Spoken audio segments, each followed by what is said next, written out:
안녕하십니까, 교회 여러분. 반갑습니다. 우리 함께 잠시 기도하고 오늘 성경 말씀을 돌아보도록 하겠습니다. 기도하겠습니다. 하나님 아버지, 참 감사합니다. 이렇게 저희들을 교회로 불러 모아주셔서 우리가 주의 말씀을 듣게 하셨으니 하나님이여 저희들을 인도하여 주시고 하나님의 이 말씀이 우리에게 주시는 이 귀한 음성을 저희가 들으며 또 주 앞에 믿음으로 나아가며 하나님 보시기에 합당한 모습으로 우리가 살아갈 수 있도록 이 시간 저희 모두를 가르쳐 주시고 인도하여 주옵소서. 우리의 구주이신 예수 그리스도의 이름으로 간절히 기도합니다. 아멘. 자, 우리 함께 오늘 본문 말씀을 살펴보도록 하겠습니다.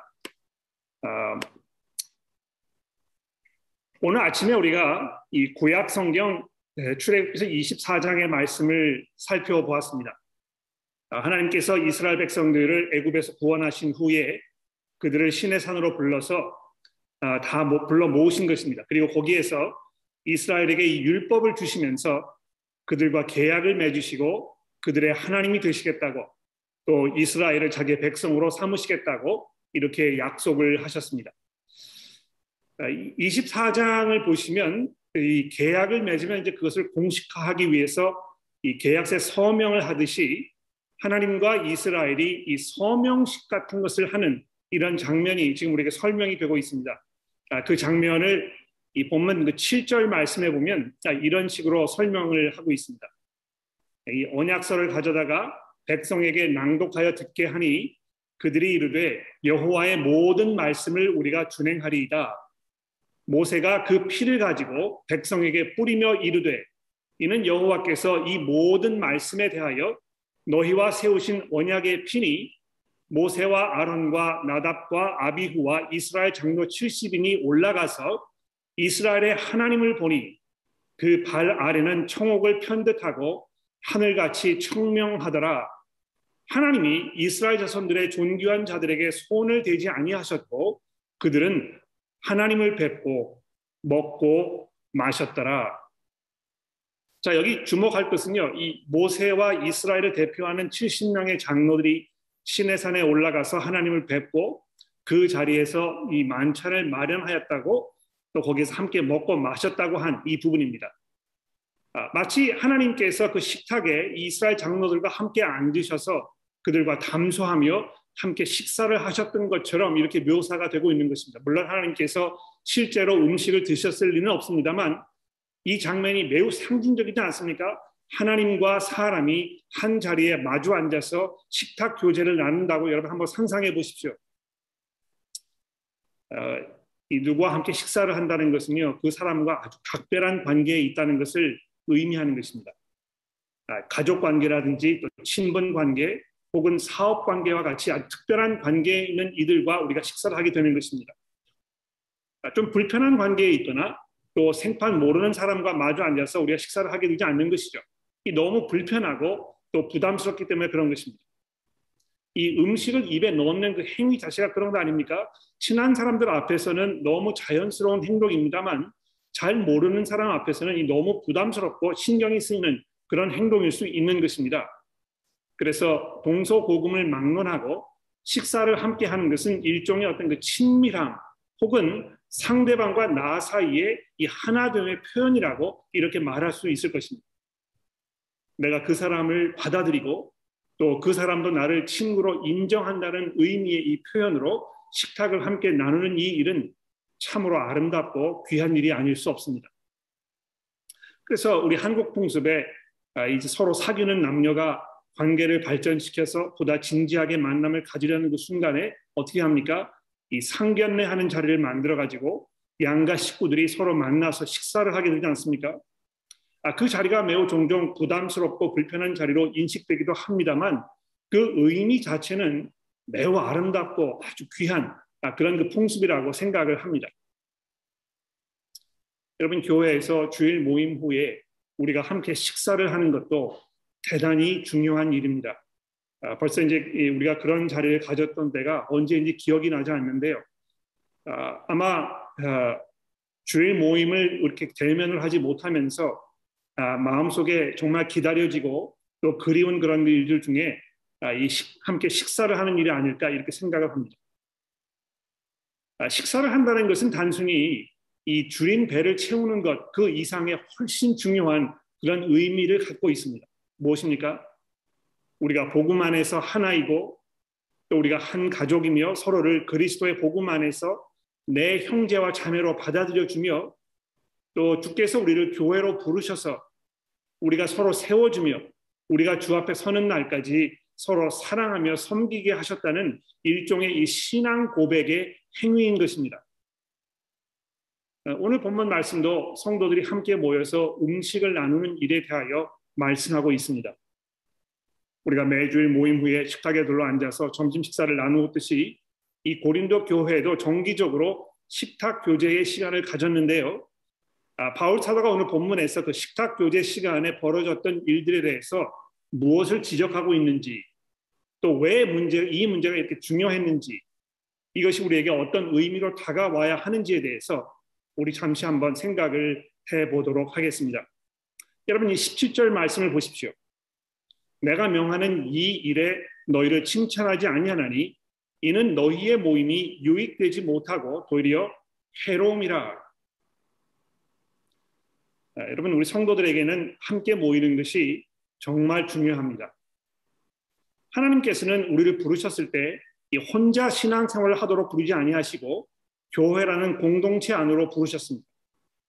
물론 교회에 실망을 하고 또 상처를 입어서 예수를 믿기는 하지만 교회를 가지는 않겠다 이렇게 말씀하시는 분들을 종종 만나게 되고 또 그런 분들의 그 심정을 제가 부분적으로 이해합니다만 그것은 정상적이지 못한 신앙생활이라고 말씀드릴 수밖에 없습니다.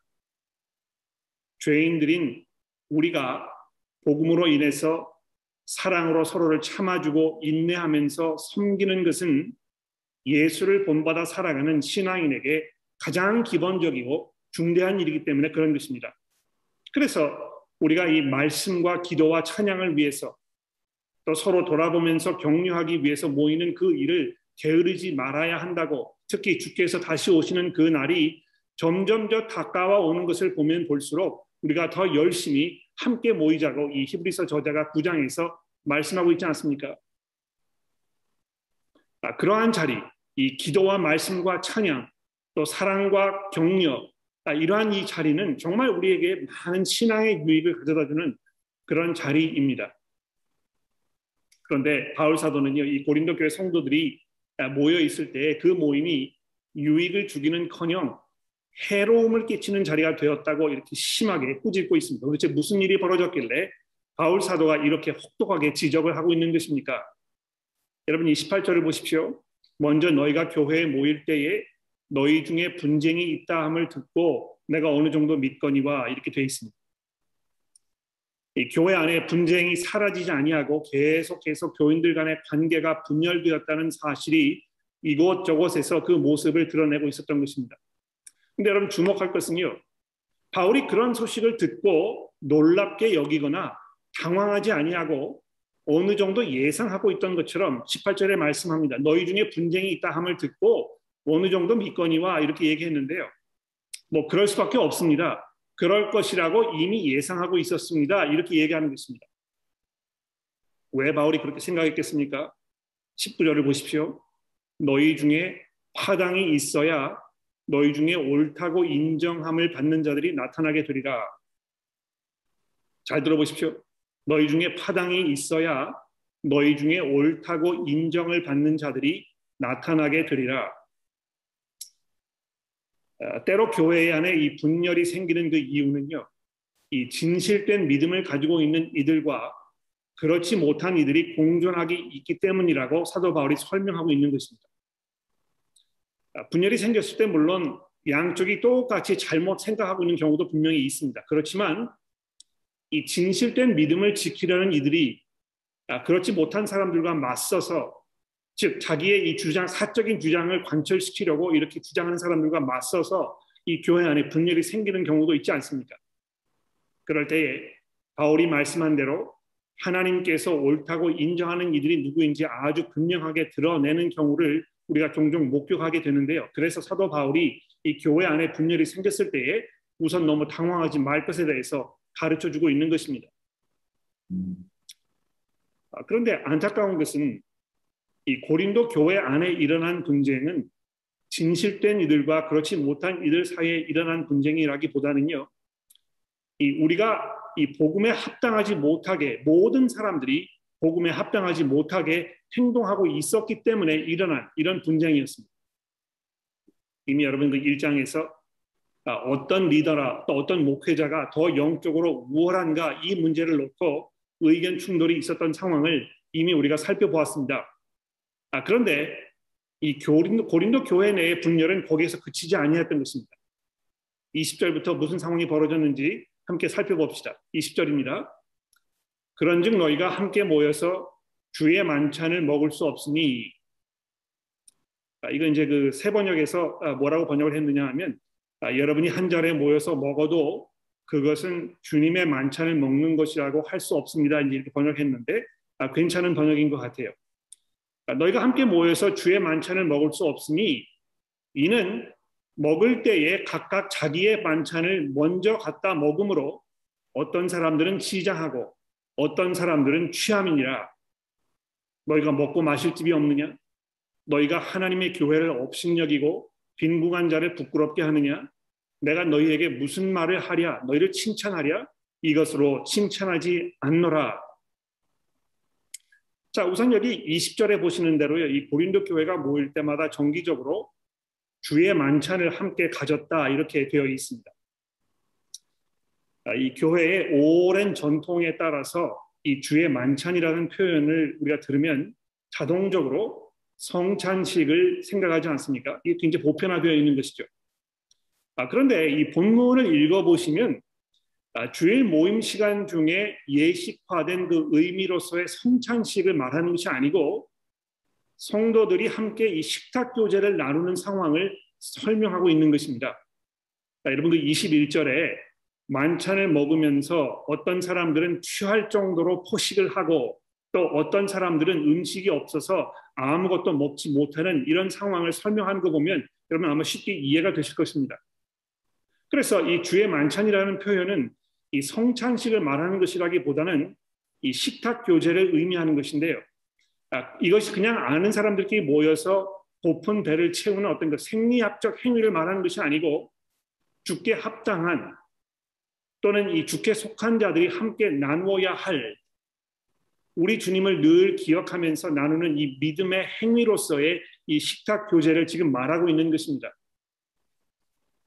그런데 그 귀한 자리임에도 불구하고 고린도 교회 성도들이 모여서 함께 식사를 할 때에 어떻게 하였습니까? 다른 사람은 안중에도 없고 그냥 자기 자신의 배고픈 배를 채우는데 급급했던 것입니다. 어떤 사람들이 다른 사람들이 충분히 식사를 할 수 있는지 이런 거 살펴보지 아니하고 그냥 자기 자신과 또 자기 가족을 챙기는 데만 이 급급했던 것이 아주 분명합니다.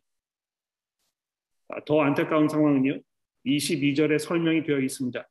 너희가 먹고 마실 집이 없느냐? 너희가 하나님의 교회를 업신여기고 빈궁한 자들을 부끄럽게 하느냐?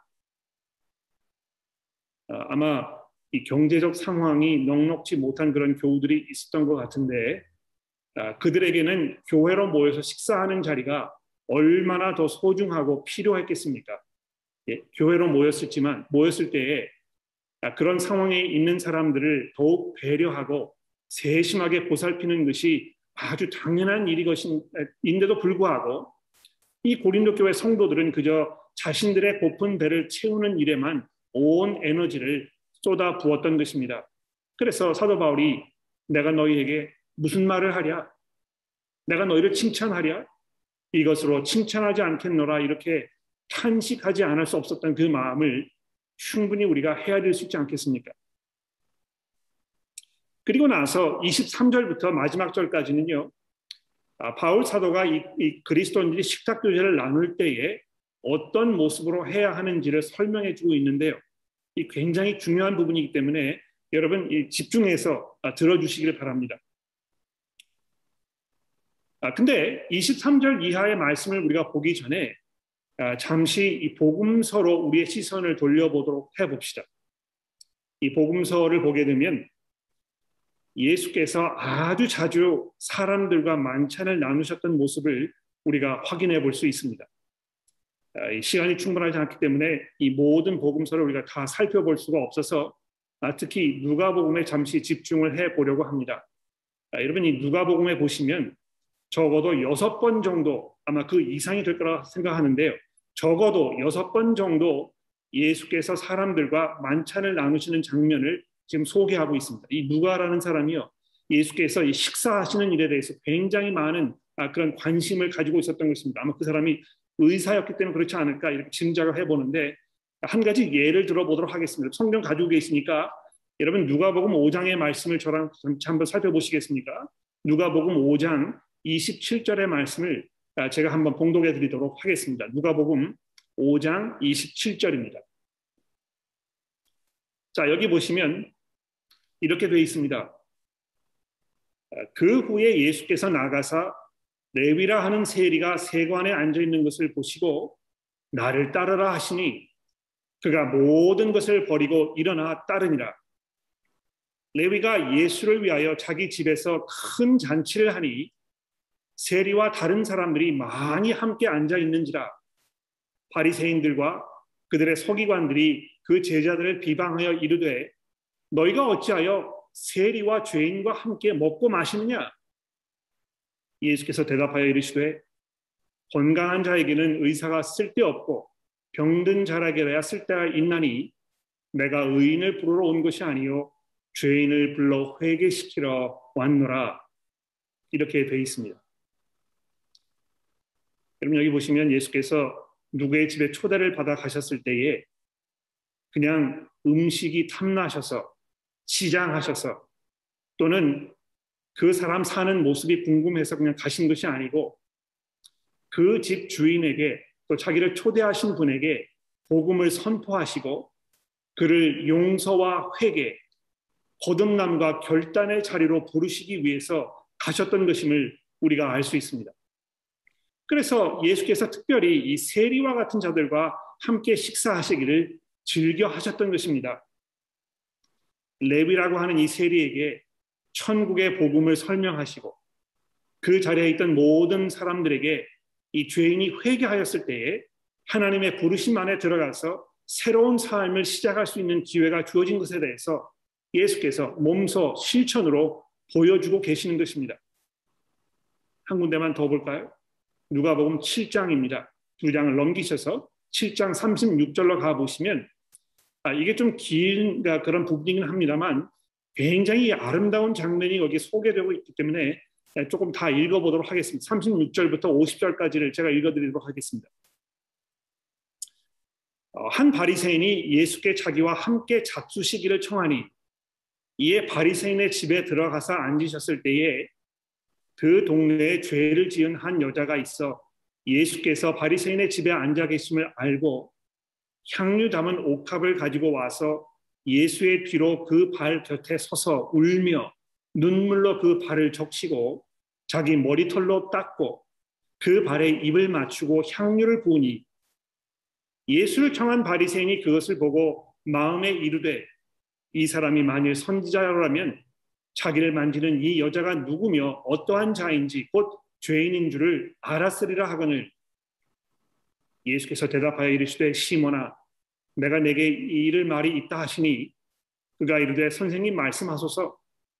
이르시되 빚 주는 사람에게 빚진 자가 둘이 있어 하나는 500데나리온을 졌고 하나는 50데나리온을 졌는데 갚을 것이 없으므로 둘 다 탕감하여 주었으니 둘 중에 누가 그를 더 사랑하겠느냐?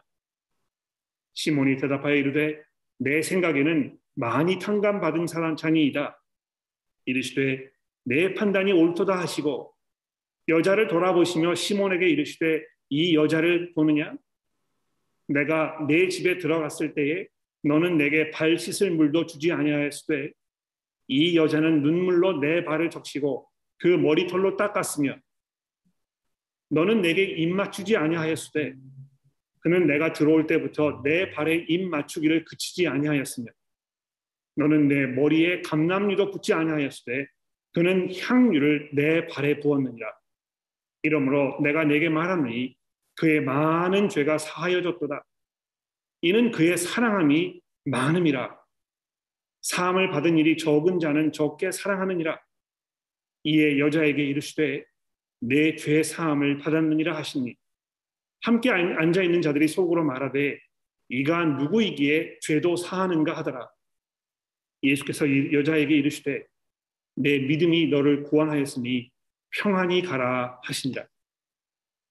여러분, 이 만찬의 자리가 얼마나 복된 자리였습니까?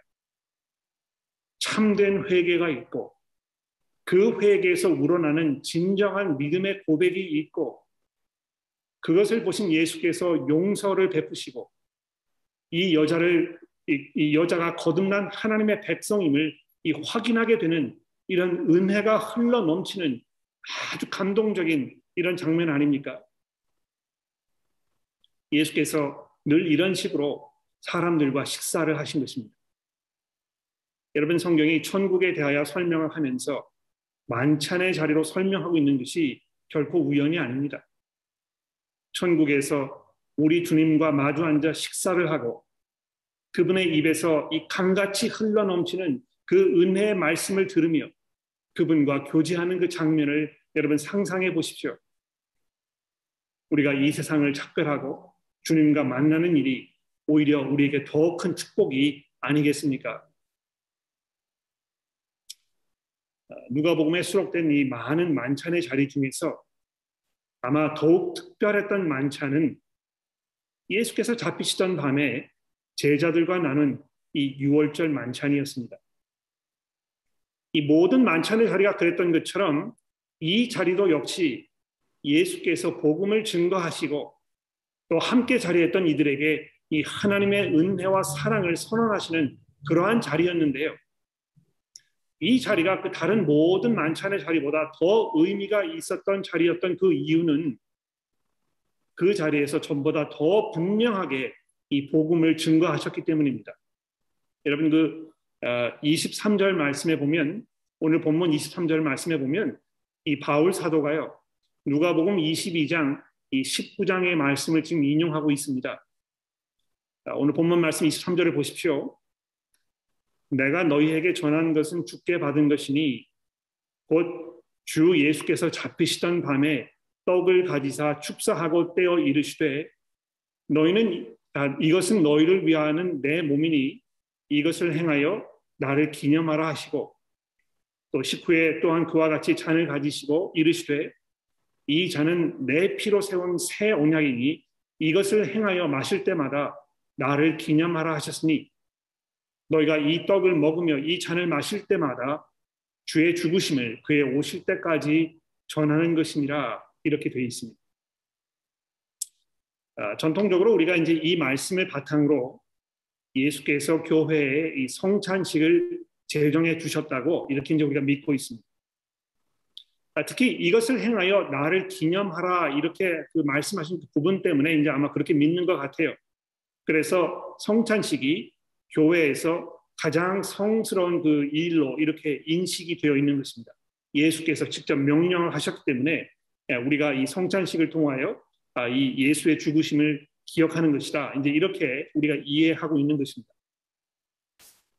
근데 여러분 여기 잘 보시면 이것을 행하여 나를 기념하라 이렇게 하신 예수님의 말씀은 앞으로 계속해서 성찬식을 해야 한다는 이런 명령이기보다는 내가 지금 주는 이 잔, 너희가 지금 받아 먹으려고 하는 이 떡을 이제 먹게 될 때에 그것을 먹으면서 잠시 후에 내가 너희를 위하여 십자가 위에 내 몸을 내어줄 것이라는 이 내 말을 기억하고 그것을 먹으라는 이런 말씀이라고 읽는 것이 아마 맞을 것입니다. 한 가지 중요한 사실은요. 마태복음이나 마가복음에는 이를 행하여 나를 기념하라 하는 이 말씀이 아예 등장하지 않습니다.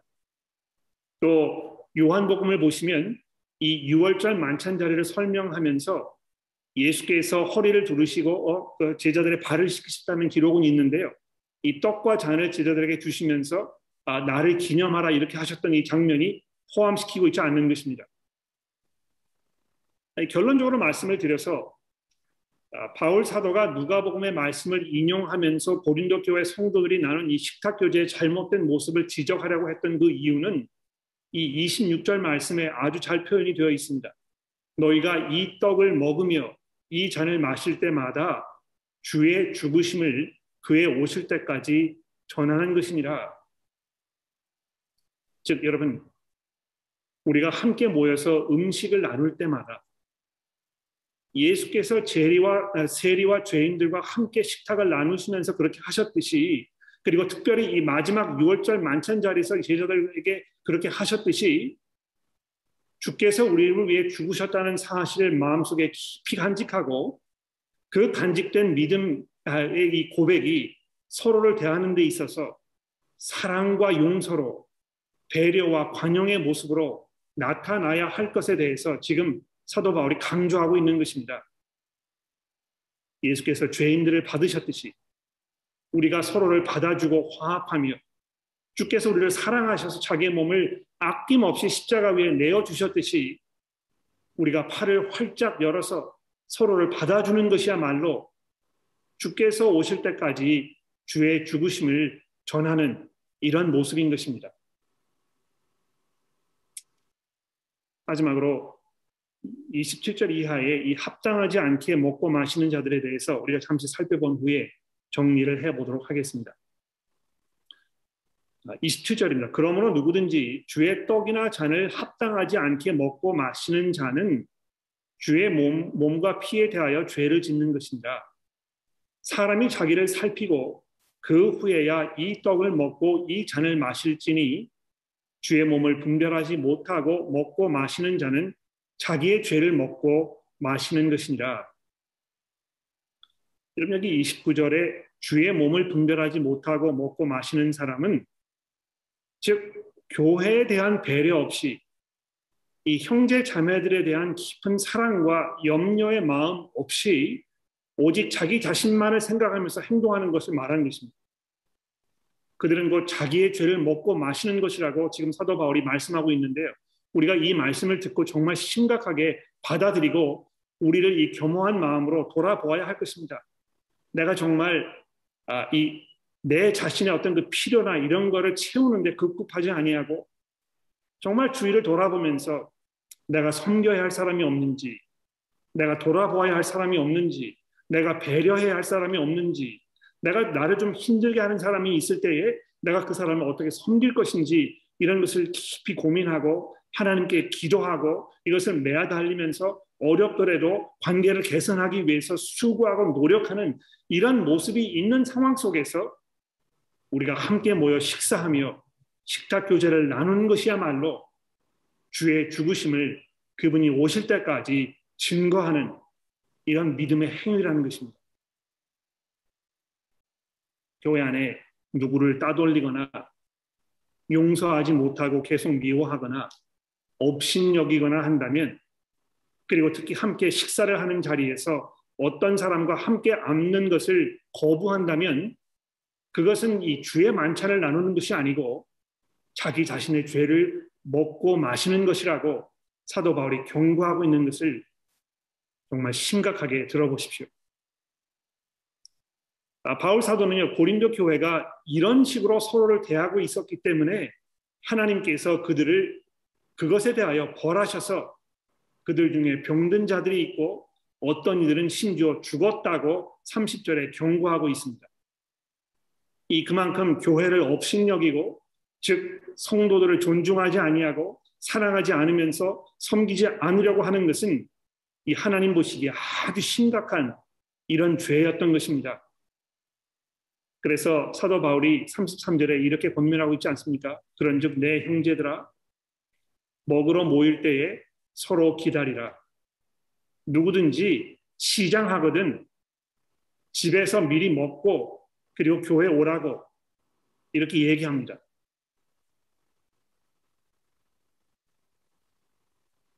여러분, 그 갈라디아서 말씀에 보시면 갈라디아서 2장에 바울 사도가 베드로를 심하게 꾸짖었던 그런 장면이 등장하고 있습니다.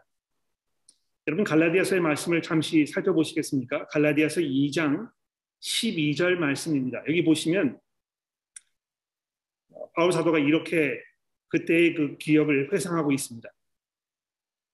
야고보에게서 온 어떤 이들이 이르기 전에 게바가 이방인과 함께 먹다가 그들이 오매 그가 할례자들을 두려워하여 떠나 물러가매 남은 유대인들도 그와 같이 외식함으로 바나바도 그들의 외식에 유혹되었느니라. 그러므로 나는 그들이 복음의 진리를 따라 바르게 행하지 아니함을 보고 모든 자 앞에서 게바에게 이르되 내가 유대인으로 이방인을 따르고 유대인답게 살지 아니하면서 어찌하여 억지로 이방인을 유대인답게 살게 하려 하였느냐 하였노라. 적어도 사도 바울에게는요, 이 베드로의 이 행동이 복음에 위배되는 예수 그리스도의 은혜와는 일치하지 아니하는 이 복음의 근본적인 그 이슈를 다 물리치는 이런 심각한 이 교제가 끊어져 버리는 이런 것에 대한 이 표현이었던 것입니다. 그리스도께서 십자가 위에 죽으심으로 인하여 이방인들과 유대인들을 하나로 묶으시고 이 교회로 이루시기 위해서 자기의 몸을 희생하셨는데도 불구하고 교회 안에서 성도들이 서로 화합하지 못하고 이 주의 만찬을 나누는 그 자리에서까지 이 분열된 모습으로 우리가 지내고 있다면 이것은 정말 주께 합당치 않은 주의 죽으심을 무용지물로 만드는 이런 엄청난 일일 것입니다. 이것이 우리의 죄를 먹고 마시는 일이라고 이야기하는 이 사도 바울의 말씀을 우리가 심각하게 고민하면서 정말 우리가 함께 먹고 마시며 서로를 받아들이며 그 안에서 그리스도께서 우리를 위해 죽으셔서 우리가 하나가 되었다는 사실을 믿음으로 고백하고 서로 사랑하며 섬기는 이런 교회가 되어야 할 것입니다. 그렇기 때문에 사도행전에 보시게 되면 초대 교회에서 성도들이 교회에 모여서 함께 식사하는 장면들을 아주 자주 설명하고 있지 않습니까? 믿는 사람이 다 함께 있어서 모든 물건을 서로 통용하고 또 재산과 소유를 팔아서 각 사람의 필요를 따라 나누어 주며 날마다 마음을 같이하여 성전에 모이기를 힘쓰고 집에서 떡을 떼며 기쁨과 순전한 마음으로 음식을 먹고 하나님을 찬미하며 온 백성에게 칭송을 받으니 주께 받은 구원의 사람들의 숫자가 날마다 더하게 하시니라 이렇게 되어 있습니다. 여러분 우리가 정말 기쁘고 순전한 마음으로 복음에 합당하게 이 복음을 증거하는 마음으로 그 복음의 믿음 위에 굳건하게 선 모습으로 우리가 교제하며 서로 섬기며 사랑하게 되기를 예수 그리스도의 이름으로 간절히 축원합니다. 기도하겠습니다. 하나님 아버지 감사합니다. 저희들을 교회로 불러 모아 주셔서 한 형제가 되게 하시고 한 가족이 되게 하셨으니 하나님이여 저희가 그 부르신 부름에 합당하게 살 수 있도록 도와주옵소서.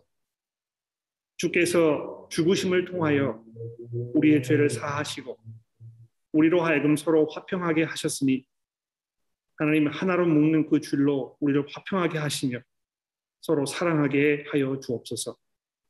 우리가 서로를 용납하고 받아주며 배려하며 서로를 섬길 수 있도록 저희들에게 복음의 너그러운 마음을 허락하여 주시고 그 안에서 그리스도의 은혜 안에 하나됨을 우리가 증거하며 주의 오심을 기다리는 믿음의 공동체로 자라가도록 우리 모두를 인도하여 주옵소서. 예수 그리스도의 이름으로 간절히 기도합니다. 아멘. 우리 함께